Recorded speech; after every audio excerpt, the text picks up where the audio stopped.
Hello दोस्तों। मैं शैलेश मुदगल आपका स्वागत करता हूं इंटेलिजेंट क्लासेज में। और विदाउट टाइम वेस्ट किए हुए आज हम पढ़ेंगे मौर्य राजवंश के बारे में। दोस्तों, आप देख रहे हैं कि मैंने स्क्रीन पे आज आपको जो नोट्स बनाए हैं वो कक्षा 6 से लेकर 12th क्लास तक की एनसीईआरटी की बुक्सों को ढूंढ ढूंढ के बनाया है, जिससे कि ज्यादा से ज्यादा क्वेश्चन वही आए और आपको कंपटीशन में बहुत लाभदायी रहे। तो हम पढ़ना शुरू करते हैं। मैं आपको बता दूं कि हमारा पहला भारतीय मौर्य सम्राट जिसने बृहद भारत पर अपना शासन स्थापित किया, उनका नाम था चंद्रगुप्त मौर्य। सन 323 ईस्वी से 298 ईस्वी पूर्व तक चंद्रगुप्त मौर्य और शैलुकश के मध्य एक युद्ध लड़ा गया और इस युद्ध में चंद्रगुप्त मौर्य जीत गए और शैलुकश की पराजय हुई। चंद्रगुप्त मौर्य दक्षिण भारत की विजय भी की है, इसलिए चंद्रगुप्त मौर्य वो पहला भारतीय सम्राट है जिन्होंने दक्षिण भारत को विजय किया है। चंद्रगुप्त मौर्य ने अपने जीवन के अंतिम वर्ष जहां व्यतीत किए उसका नाम है श्रवण बेलगोला। श्रवण बेलगोला। चंद्रगुप्त मौर्य को जैन धर्म की शिक्षा भद्रबाहु ने दी है। भद्रबाहु एक जैन शिक्षक हैं, जैन आचार्य हैं। भद्रबाहु जी की ने एक बहुत ही महत्वपूर्ण पुस्तक लिखी है, उस पुस्तक का नाम है कल्पसूत्र। कभी कभी कंपटीशन में बहुत आता है कि चंद्रगुप्त मौर्य ने कौन सी धर्म की शिक्षा ली, किन से शिक्षा ली है और कल्पसूत्र की रचनाकार कौन है, तो ये आपको मैंने बताया। मौर्य वंश के दो ही शासक ऐसे रहे हैं जिन्होंने जैन धर्म को अपनाया है, एक है चंद्रगुप्त मौर्य और दूसरे हैं खारवेल। चंद्रगुप्त मौर्य के समय यूनान देश का राजदूत मेगास्थनीज आया था। मेगास्थनीज ने एक सबसे महत्वपूर्ण पुस्तक इंडिका लिखी है। इस इंडिका पुस्तक में मेगास्थनीज ने भारतीय समाज को 7 भागों में बांटा है। उन भारतीय समाजों के नाम इस प्रकार हैं। पहला है ब्राह्मण, दूसरा कृषक, तीसरा ग्वाले, एक व्यापारी, छठा योद्धा और सातवां निरीक्षक या हम सातवां निरीक्षक और मंत्री, जिसे हम चाणक्य बोलते हैं। टीवी पर चाणक्य का धारावाहिक भी आप देखते होंगे। तो चाणक्य को हम विष्णुगुप्त या कौटिल्य के नाम से भी जानते हैं। पूछा भी जाता है, याद रखें। चाणक्य तक्षशिला विश्वविद्यालय का प्रमुख आचार्य था। उनकी पत्नी का नाम था यशोमती।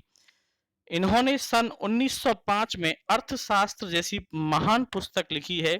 इस पुस्तक में कुल मिला के 15 अधिकरण एवं 180 प्रकरण हैं। 15 अधिकरण का मतलब चैप्टर के, जैसे आप किताब खोलते हो ना, तो वहां पर आपको सिलेबस के वो पढ़ते हैं कि भाई आज हमें क्या पढ़ना है, आज हमें मुगल वंश पढ़ना है, फिर मौर्य वंश पढ़ना है। तो इस प्रकार से 15 अधिकरण एवं 180 प्रकरण है और अर्थशास्त्र में 4000 श्लोक हैं। कंपटीशन में पूछा भी गया है। कौटिल्य के अर्थशास्त्र के प्रकरण को लब्ध प्रश्नम के नाम से भी जाना जाता है। लब्ध प्रश्न। चंद्रगुप्त मौर्य के पुत्र का नाम था बिंदुसार।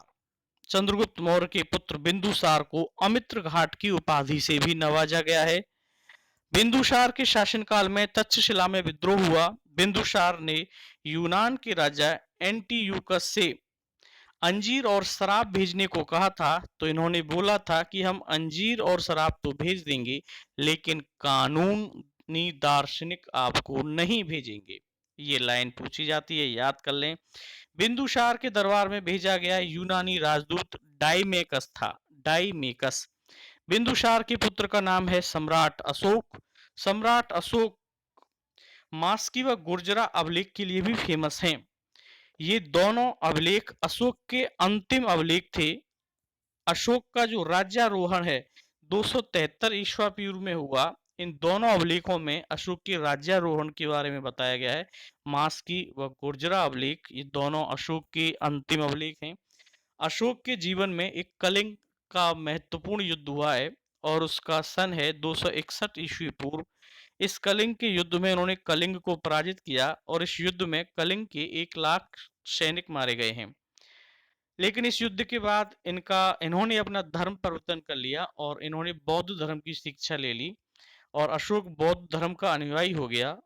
इससे पहले अशोक ने अपने 99 भाइयों की हत्या की थी, इसलिए अशोक को बौद्ध धर्म की दीक्षा लेने से पहले चंड अशोक भी कहते हैं, लेकिन बाद में अशोक को बौद्ध धर्म का अनुयायी होने के कारण इसे बौद्ध धर्म में देव नाम प्रिय राजा की उपाधि से भी नवाजा गया है। अशोक के राज्याभिषेक और राज्यारोहण में 4 वर्ष का अंतर पाया गया है, जिसका महत्वपूर्ण कारण इसके 99 भाइयों में हुआ उत्तराधिकारी का युद्ध है। अशोक के प्रधानमंत्री का नाम राधा गुप्त था। इसे खलनाटक भी बोलते हैं, दोनों ही इसके प्रधानमंत्री थे, खलनाटक एवं राधा गुप्त। अशोक को बौद्ध धर्म में जिन्होंने दीक्षा दी, उसके बाद अशोक ने अपने जीवन के 20वें वर्ष में लुम्बिनी, यह लुम्बिनी नेपाल में है, इसकी यात्रा की। नेपाल में महात्मा बुद्ध अंत में यहीं चले गए थे लुम्बिनी में, तो इन्होंने भी बौद्ध धर्म ग्रहण कर लिया। तो ये भी अशोक 20वें वर्ष में लुम्बिनी की यात्रा के लिए चले गए। इन्होंने इस गांव को कर मुक्त कर दिया। अशोक की पुत्री चारुमती जो नेपाल गई और वहां पर उन्होंने देवपाटन नगर बसाया। सामंत पासा टीका की रचना बुद्ध घोष ने की है, जिसे ऐतिहासिक अभिरुचि की खान भी कहते हैं। मौर्यों को बौद्ध धर्म ग्रंथ दिव्य वरदान में क्षत्रिय माना गया है, जबकि मौर्यों को मुद्रा राक्षस ग्रंथ में शूद्र माना गया है। मास्की व गुर्जरा अभिलेख में ये दोनों अशोक के अंतिम अभिलेख हैं, जिसे सन 1915 में ब्रिटेन द्वारा खोजा गया था। और ब्रिटेन के एक खोजने वाले इतिहासकार थे, उनका नाम था ब्रीडेन, याद रखें ब्रीडेन। अशोक को बौद्ध धर्म में जिन्होंने दीक्षा दी, उनका नाम है उपगुप्त। अब हम मौर्य वंश की सांस्कृतिक उपलब्धियों पढ़ें कि अशोक द्वारा नेपाल में निर्मित नगर का नाम ललिता पाटन है, जबकि अशोक द्वारा कश्मीर में निर्मित नगर श्रीनगर में है। मौर्य वंश की सांस्कृतिक उपलब्धियों में उन्होंने मौर्य वंश में पर्वतों की चट्टानों को काटकर गुफाओं का निर्माण किया गया है। 12 बार की पहाड़ियां जो कि बिहार के गया में हैं, मौर्य वंश में ही बनाई गई हैं। और मौर्य वंश में सर्वाधिक स्तूपों का निर्माण किया गया है, जिसमें सांची का स्तूप बहुत प्रसिद्ध है। सारनाथ का धर्म स्तूप मौर्य वंश में ही है, जिसे एक आश्रम वेदिका भी कहते हैं। पूछा जाता है कि आश्रम वेदिका मौर्य वंश में कौन से स्तूप को कहते हैं? सारनाथ के धर्म राज्य स्तूप को मौर्य वंश में आश्रम वेदिका कहते हैं।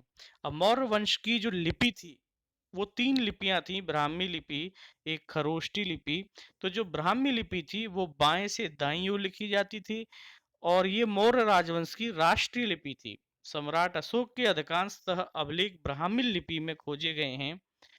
खरोष्टी लिपि यह दाईं से बाईं ओर लिखी जाती है, और अरामाइक लिपि जिसके कि 2 अभिलेख खोजे गए हैं, केवल शिलालेख कंधार व जलालाबाद में।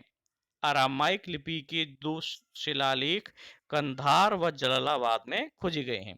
मौर्य शासकों की जो राष्ट्रीय भाषा है वो पाली है, पाली भाषा। अशोक के कुल अभिलेखों की संख्या 14 है। अशोक के शिलालेख शाहबाजगढ़ी, मास सेहरा, गिरनार आदि स्थानों पर काफी मात्रा में पाए गए हैं। अशोक ने अपने राज्य अभिषेक के 10वें वर्ष में बोध गया की यात्रा की, जबकि 20वें वर्ष में उन्होंने कहाँ की यात्रा की थी? वो स्टूडेंट हो, वो थी लुम्बिनी की, जिसे सम्राट अशोक की पहली धम्म यात्रा कहते हैं। यानी अशोक जब अपने 10 वर्ष में जब उन्होंने राज्य ग्रहण कर लिया और जब वो 10वें वर्ष में बोध गया गए, तो उसे सम्राट अशोक की पहली धम्म यात्रा कहते हैं। अशोक का बृहद शिलालेख सारनाथ में है, जिसे सर्वधर्म समभाव की अवधारणा को बताता है। कलिंग युद्ध का वर्णन अशोक के डौली शिलालेख में मिलता है, जबकि अशोक का सबसे लंबा स्तंभ लेख भ्राभु है। अशोक का सबसे लंबा स्तंभ लेख भ्राभु है। धर्म चक्र की अशोक चिन्ह के आधार पर, जो ये आजकल आप 1 रुपया के नोट के पीछे पहले आप देखा करते थे, धर्म चक्र बना देता था, वह धर्म चक्र अशोक के राज्य के सारनाथ से ही लिया गया है, जिसमें कुल 24 आरे हैं। कितने आरे हैं? 24 अरे। अरे भी बोलते हैं, आर्य भी बोलते हैं। ये 24 अरे या आर्य बौद्ध धर्म की शक्तियों के प्रतीक हैं। देवनागरी लिपि में सत्यमेव जयते मुंडक उपनिषद से लिया गया है। मौर्य वंश का जो अंतिम शासक है वो ब्रह्मदत्त है। मौर्य वंश में भूमि की उपज का कुल 1/6 भाग कर के रूप में लिया जाता था।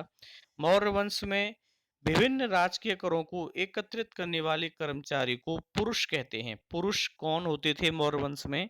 जो बहुत सारे राजकीय करों को एकत्रित करते थे। मौर्य वंश में सीता कर भूमि का ही कर था, जबकि मौर्य वंश में सीता भूमि राजकीय भूमि को कहते हैं। मौर्य काल का सबसे प्रमुख उद्योग, जो सबसे बड़ा उद्योग था, जैसे आजकल भारत का सबसे प्रमुख उद्योग या सबसे बड़ा उद्योग कौन है, आप मुझे कमेंट में लिखें। इसी प्रकार मौर्य काल का सबसे बड़ा उद्योग सूती वस्त्र उद्योग है। मौर्य काल में जो व्यापारिक संगठन होते थे उनको शंभु उत्थान बोलते थे। मौर्य काल के व्यापारिक संगठनों को शंभु उत्थान बोलते थे।